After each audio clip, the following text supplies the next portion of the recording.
समझिए इधर है। अपवर्तनांक का पहला प्रकार था निरपेक्ष अपवर्तनांक और दूसरा प्रकार है सापेक्ष अपवर्तनांक। ये आपको सिलेबस में नहीं मिलेगा, बुक में देख लीजिएगा। सापेक्ष अपवर्तनांक बुक में नहीं है, ये जब 12th क्लास में जाइएगा तब समझाया जाता है, लेकिन हम बता देते हैं यहीं पे। सापेक्ष अपवर्तनांक है जब कोई प्रकाश की किरण या प्रकाश किरण एक माध्यम से दूसरे माध्यम में क्या करती है।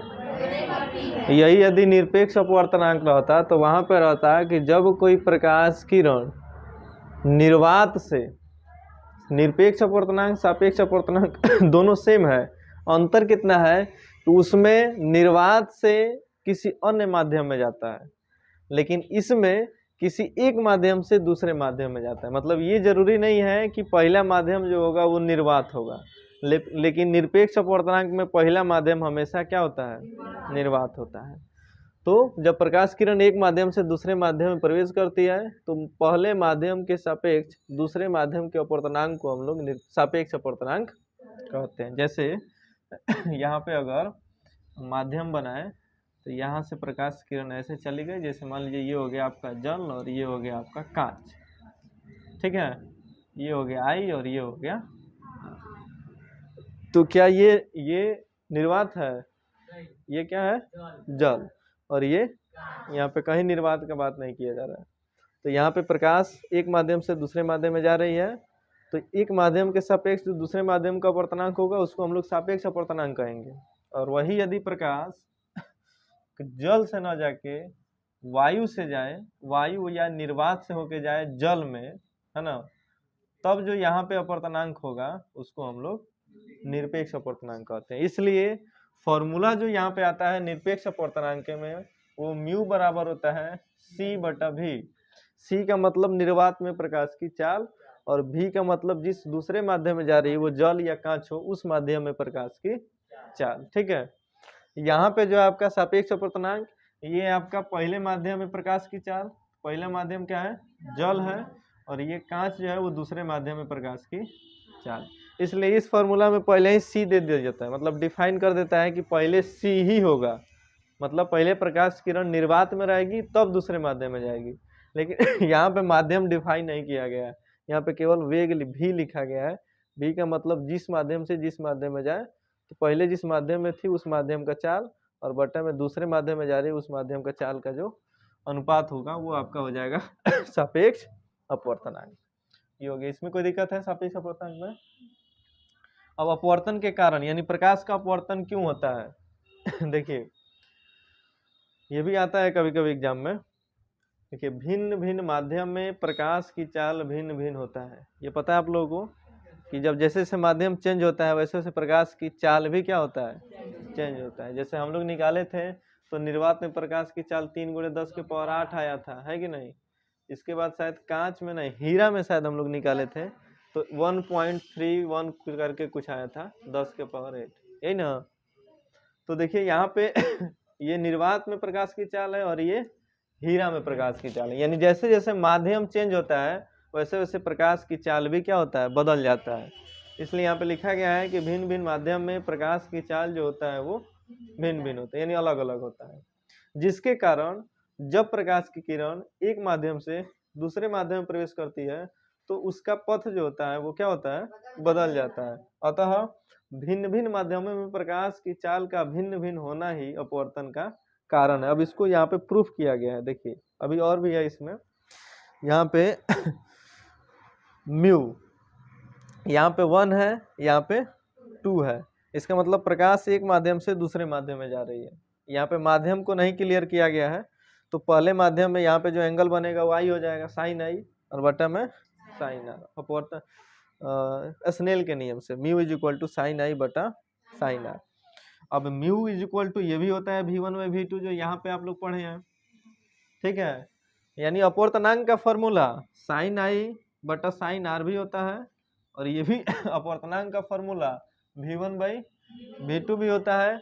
अपवर्तनांक का फॉर्मूला c/v भी होता है, ठीक है। तो जब पहला माध्यम क्लियर कर देगा तब c वाला फॉर्मूला लगता है। यहाँ पे हमारा अपवर्तनांक निकल गया साइन आई बटा साइन आर और यहाँ पे अपवर्तनांक निकल गया v1/v2। तो ये जो हमारा LHS है वो बराबर है इसलिए RHS को भी यहाँ पे बराबर हो जाएगा, यानी साइन आई बटा साइन आर बराबर हो गया V1/V2। अब स्थिति चेंज करेंगे हम, यानी पहला स्थिति में ये लिखेंगे कि जब प्रकाश की किरण विरल माध्यम से सघन माध्यम में जाती है, ठीक है, तो उसमें किस प्रकार का अपवर्तन होता है, अविलंब की ओर झुकती है किरण की, अविलंब से दूर भागती है। और फिर दूसरा में लिखेंगे कि जब प्रकाश की किरण सघन से विरल में जाती है तब मतलब अपवर्तन का क्या प्रभाव पड़ता है किरण पे। तो यहाँ पे स्थिति 1 में लिखेंगे, समझिए इसको। अभी इधर आया था म्यू के फॉर्मूला से कि साइन आई बटा साइन आर बराबर होता है V1/, यहाँ पे लिखे थे ना, एक बार और लिख लेते हैं, साइन आई बटा साइन आर बराबर होता है V1/, ये दोनों आपस में क्या है, बराबर है, ठीक है। अब देखिए, अब यहाँ पे लिखे दो स्थिति होता है, पहला तो प्रकाश की किरण विरल से सघन में जा सकती है और नहीं तो सघन से विरल में आ सकती है। तो पहला स्थिति है कि जब प्रकाश की किरण विरल माध्यम से सघन माध्यम में जाती है तब V1 जो होता है वो बड़ा हो जाता है किससे, V2 से। यानी अब इसमें तो कुछ समझाने वाला है नहीं, जाहिर सी बात है विरल माध्यम और सघन माध्यम, तो विरल माध्यम ऐसे ही प्रकाश का वेग कम होता है कि नहीं, सॉरी प्रकाश का वेग अधिक होता है। तो प्रकाश का वेग अधिक होता है तो ये आपका पहला माध्यम हो गया और ये हो गया दूसरे माध्यम में प्रकाश का वेग, क्योंकि विरल से ना सघन में जा रही है तो पहले इस माध्यम का वेग, तो इसका वेग क्या है V1, जो कि V2 से क्या होगा, अधिक होगा, क्योंकि ये विरल माध्यम है और ये सघन माध्यम है, तो विरल माध्यम में प्रकाश का वेग अधिक होता है, इसलिए यहाँ पे V1 अधिक हो जाएगा किससे, V2 से। अब ये लेके आएंगे यहाँ पे साइन आई बटा साइन आर बराबर है V1/V2 के, यानी यहाँ पे ये जो ऊपर वाला अंश जो है वो हर से बड़ा है, इसलिए यहाँ भी अंश जो होगा वो हर से, क्योंकि दोनों आपस में बराबर है, ठीक है ना। तो यहाँ पे लिख दिए कि साइन आई बड़ा हो गया किससे, साइन आर से। साइन को जब जया को हटाएंगे तो एंगल आई बड़ा हो जाएगा एंगल आर से। यानी कहने का मतलब ये कि जब प्रकाश की किरण विरल से सघन में जाएगी तो अभिलंब की ओर झुक जाएगी, क्योंकि यहाँ पे एंगल आर क्या है, छोटा है, किस एंगल से, आई से, तो झुकेगी तभी तो छोटा होगा। अगर ये दूर भागेगी तो एंगल आर बड़ा नहीं हो जाएगा आई से, है कि नहीं। तो एंगल आर का छोटा हो जाना ये बताता है कि प्रकाश की किरण जैसे ही दूसरे माध्यम में प्रवेश करेगी वैसे अविलंब की ओर क्या हो जाएगी, झुक जाएगी। तो ये स्थिति हो गया कि जब प्रकाश की किरण विरल से सघन में जाती है तो अविलंब की ओर झुक जाती है। ये हो गया अपवर्तन का पहला कारण। दूसरे में आते हैं कि जब प्रकाश की किरण सघन माध्यम से विरल माध्यम में जाती है तो वही कंडीशन, सघन में जाए, सघन से विरल में जाएगी तो इसका जो वेग होगा वो कम होगा और विरल माध्यम का वेग जो होगा वो अधिक होगा। तो यहाँ पे विरल माध्यम का वेग V2 हो जाएगा और यहाँ पे सघन का वेग V1।